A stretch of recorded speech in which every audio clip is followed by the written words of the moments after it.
This video is brought to you by the California Wine Club, the world's #1 wine club of the month. Visit them at cawineclub.com. This was sort of uncharted territory. This was a new area with a very different soil type. But when I came in the late 80s, all the buzz and all the talk was about the Dundee Hills. And that's where the real stars were in the Dundee Hills. Yeah. And that was getting, I mean, people have found more land over there, but it was pretty planted out. And I spent some time researching the area. And there was beginning to be a theory about this area, which was totally different soils than that, even though it's just right out there, 1.5 miles away. Right at the base of those hills, the soil changes to sedimentary, which used to be the bottom of the Pacific, whereas they're basalt volcanic soil. Most people generally describe the Pinot Noirs that are grown in the volcanic soils of the Dundee Hills area as more red fruit driven, where the sedimentary soils seem to be more black fruit driven. I think one of the unique things about Shea is that it seems to combine both of those. It's all sedimentary soil, but we get a real broad spectrum of fruit profile, red and black, and an inherent kind of spicy characteristic that seems to be in the best vintages. These shallow soils are well draining, and it looked like it might be a particularly dry area over here. But nobody had really tried it, and I think partially because before that there was enough land over in the Dundee Hills, you didn't have to take a risk. But anyway, over the next 10 years, as people started to make wines just made from fruit coming out of the vines from these local vineyards, and Guadalupe was one of the early ones,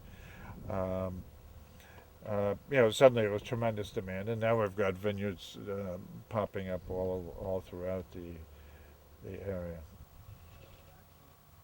We got phylloxera first detected phylloxera in the vineyard back in 1995, and a couple of years ago it actually took out block 23. So one of our favorite individual releases, of which there are 5 every year, it was a block 23 release, meaning it was fruit just from that block. This year for the first time, have a new crop on block 23. We happen to think it's a particularly special piece of land. It always had some of the smallest berries on the property and had a special character to the fruit. It's a funny piece of land because if you look at it and walk it, you cannot detect any difference between it and the surrounding blocks. And some of them were planted the same year with the same clone, but there's something real special about something going on there.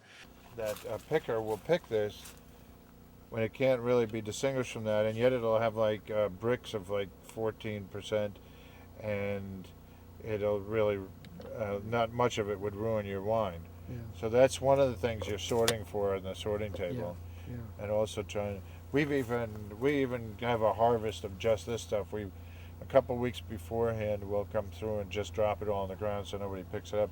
If you do it 2 days, let's say a day or two before they pick, they can just pick it up off the ground and put it in the bucket, and nobody. But if you do it 2 weeks before, it's shriveled up so much that nobody will mistake it for that fruit.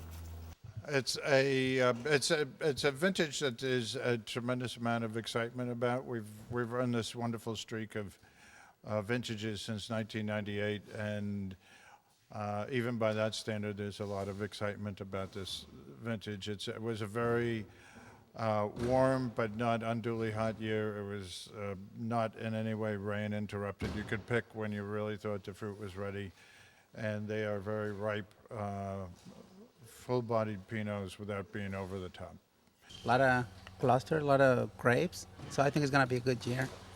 Were there any challenges this year?